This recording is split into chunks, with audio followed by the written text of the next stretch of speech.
우리 스튜디오에 나와 있는 신인규 기자. 안녕하세요. 안녕하십니까. 자, 먼저 요즘에 핫한 이슈 중에 하나죠. 주주 행동주의, 주주 환원주의 뭐 이런 게 있는데 지금 최근에 주주 행동주의를 펼치는 세력 쪽에서 CEO 연봉까지 깎아야 한다. 이렇게 주장했다고 하는데 어떤 기업이죠? 다올투자증권 얘기입니다. 지난해 CFD 차액증권 결제 사태로 여러 가지 힘들었던 기업인데 이 회사의 이죄 주주에 올랐던 김기수 프레스톤 투자자문 대표가요. 최대 주주인 이병철 회장 측에 어제 주주 서한을 하나 보냈습니다. 이병철 회장이 책임 경영하시고 자본금도 추가로 늘려라라는 요구였는데 최대 주주 측 지분이 25%고 이번에 주주 서한을 내놓은 김 대표 측 지분이 14% 정도 되니까 어떻게 보면 경영권 싸움이라고도 볼 수가 있겠지만 김 대표는 주주 서한을 통해서 이것은 시작일 뿐 앞으로 회사가 올바른 방향으로 성장할 수 있도록 노력하겠다 이런 입장을 피력했습니다. 주주로서 추가 행동에 나섰다는 뜻이겠죠. 네, 요즘 주주들 목소리를 조금 중시하는 분위기가 좀 형성되는 것 같긴 한데요. 주주 행동주의 계속 확산하는 분위기죠. 그렇습니다. 국내에서 이 주주 행동주의, 그러니까 주주가 경영진 결정만 바라보지 말고 직접 기업 경영에 적극적으로 개입해서 회사 방향 바꿔보자. 이런 행동주의가 이 태동기에서 조금씩 저변을 더 넓혀가는 모습입니다.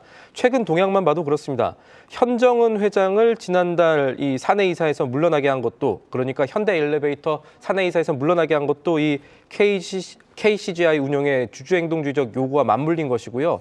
삼성물산이라든가 이 코람코 자산시탁, 그리고 뭐 트러스톤 운영 같은 경우는 아예 이번 달에 행동주의 펀드 ETF 출시하기도 했었습니다. 이 최근에 불붙고 있는 주주행동주의라는 거는 아마 연말 지나면 더 가속화가 될 전망입니다. 왜냐하면 주주들이 행동에 나서려면 주주 제한을 해야 되거든요. 주주 제한은 상법상 주주총회 6주 전까지가 기한인데 우리나라 상장사들 주주총회 대체로 내년 3월에 밀집되어 있지 않습니까? 그러면은 아마 내년 1월까지는 제대로 된 주주 제한들 고민하고 있고 1월부터 아마 캠페인들 많이 나올 것이다. 이런 전망이 증권가에서 나오고 있습니다. 실제로 올해 상반기에도 주주 제한이 계속 늘었는데 행동주의 펀드가 들어왔던 곳들은 단기적으로는 주가가 상승했다는 것도 살펴볼 부분이 되겠습니다. 네, 주주 행동주의 펼치는 이런 펀드들 주 기업의 가치를 높이고 결과적으로 이제 주가 상승을 노리는 것일 텐데 주로 어떤 기업들을 겨냥하고 있다고 보면 될까요? 기본적으로는 펀드사들도 회사의 가치를 평가하는 기업이기 때문에 가치를 평가하는 곳이기 때문에 저평가된 곳들을 노리겠죠. 그러니까 주주 행동으로 주가를 적정 가치로 주가를 좀 부양할 수 있는 만한 곳들을 찾는다는 얘기입니다. 그래서 현금 흐름 할인법상 내재 가치가 현재 주가보다 조금 높은 곳들이 1차적 대상이 되고요. 그리고 기업 규모에 비해서 대주주 우호 지분이 별로 높지 않은 곳, 이런 곳들을 행동주의 펀드들은 좋아합니다. 그리고 우선주와 보통주의 괴리율이 큰 상장사들도 주주행동주의 측면에서 접근할 수가 있습니다. 이런 것들을 아마 찾아보실 것 같은데 원래 가치대로라면 의결권이 없는 우선주와 보통주 간의 이 주가 차이가 10%에서 15% 정도가 이론적인 괴리율입니다. 그러니까 보통주보다 우선주가 한 10% 정도 저렴한 게 일반적인데 우리나라는 유독 이 차이가 큽니다. 우선주가 더 쌉니다. 그래서 지주사 주식 이 계열사 주식에 대해서 할인율이 한 60% 정도 되는 데도 있고 우선주와 보통주 할인율이 50% 되는 그런 회사들이 있습니다. 이런 데들을 행동주의 펀드들이 조금 들여다보고 있다라는 전언입니다. 네, 주가 차익이 가능한 것들 많이 경영할 것 같고요. 주주 행동주의, 이게 이제 외국계 대형 펀드 위주로 그동안에는 많이 진행이 되지 않았습니까? 지금 분위기는 어떻습니까? 요즘에도 그렇습니까? 그동안엔 말씀대로 그랬는데 요새는 좀 재밌는 흐름들이 나옵니다. 그리고 이거부터 설명드려야겠네요. 이 소액주주들이 대기업이 아니라 중소기업 상장사들에 대해서 주주행동 나서는 모습도 관측이 되고 있는데 통신 3사의 장비를 공급하는 솔리드라는 회사가 있습니다. 좀 탄탄한 기업이다라는 평인데 탄탄한 거에 비해 가지고 주주 환원을 좀 적게 했나 봅니다. 그래서 소액주주들끼리 주식을 모아서 주주 연대를 구성하고 우리 배당을 좀 늘려달라 아니면은 명부 공개해달라 이렇게 행동에 나섰다고 합니다. 그런데 어떤 식으로 주주 연대를 했느냐? 헤이홀더라는 소액주주 플랫폼들이 요새 생기고 있습니다. 그래서 소액주주 플랫폼 통해서 이 회사 투자한 이 주주들 모아가지고 이제 주주 환원 정책 늘려달라 이런 얘기들을 했었는데 앞으로 이런 플랫폼을 이용한 주주행동주의가 소액주주 중심으로 나올지도 지켜볼 부분이 되겠습니다.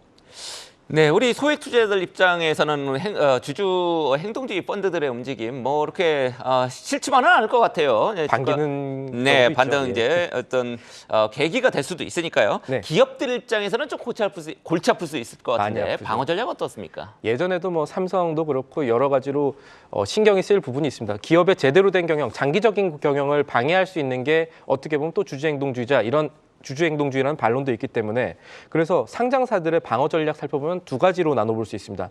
하나는 대주주의 우호 지분율 확충하는 식으로 이 방어에 나설 수가 있겠고요. 또 하나는 주주 환원책을 높여가지고 이 주주행동주의가 경영에 간섭하는 것을 미리 차단하는 그런 방법이 있겠습니다. 실제로 올해 상장사들의 자사주 매입이 전년 대비 20% 정도 증가를 했거든요.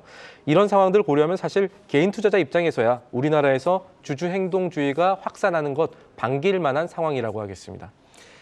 네, 다음으로 이제 HMM 품은 할인 요 이슈 또 다뤄보겠습니다. HMM 관련주들이 거의 다 어제 상승을 했단 말이죠. 할인도 뛰고 실패한 동원도 이제 추가 자금이 들어가지 않으니까 동원 주가도 뛰고 많이 뛰었습니다만 유독 이 인수 주체인 페노션 하림의 자회사인 페노션만 급락을 했단 말이죠. 왜 그랬습니까? 사실 희망 고문이라고도 볼 수가 있겠습니다. 왜냐하면 페노션 실적 괜찮을 수 있다라는 기대감이 사실 있었거든요. 특히나 홍해 때문에 수에즈 운하 이용 어려워지고 해운 물류 대란 운하 때문에 운임이 올라갈 수 있다는 기대감 때문에 해운주들 다 올라갔는데 페노션 주가 안 그랬습니다. 이 모회사인 하림이 HMM 인수하면 어느 정도는 페노션을 통해서 자금을 조달할 거다. 페노션의 유상증자를 배정해서 이 자본 조달을 할 거기 때문에 어느 정도 유상증자 규모에 따라서 주가가 좀 흔들릴 수 있다. 이런 논리였는데 유상증자가 생각보다 컸습니다. 얼마나 됩니까?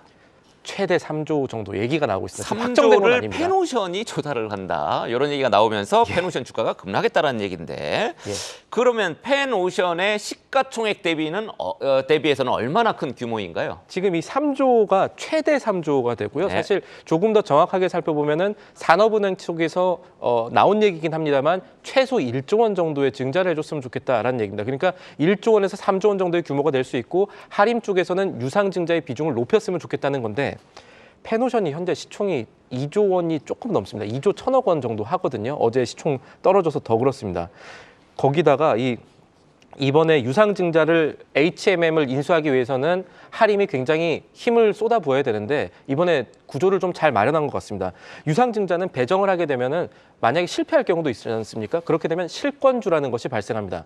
실권주 발생하면 NH투자증권이 어느 정도 인수하기로 했다. 이런 구조가 형성되면서 HMM의 인수까지는 큰 문제가 없을 수 있겠다는 얘기 나오지만 페노션 주가는 상당히 안 좋을 수 있겠습니다. 네, 일단 뭐 유상증자할 때 하림이 이제 상당히 이제 가져갈 것 같긴 합니다만, 자 페노션 대규모 유상증자 그 이유는 당연히 이제 인수자금 마련이겠죠. 맞습니다.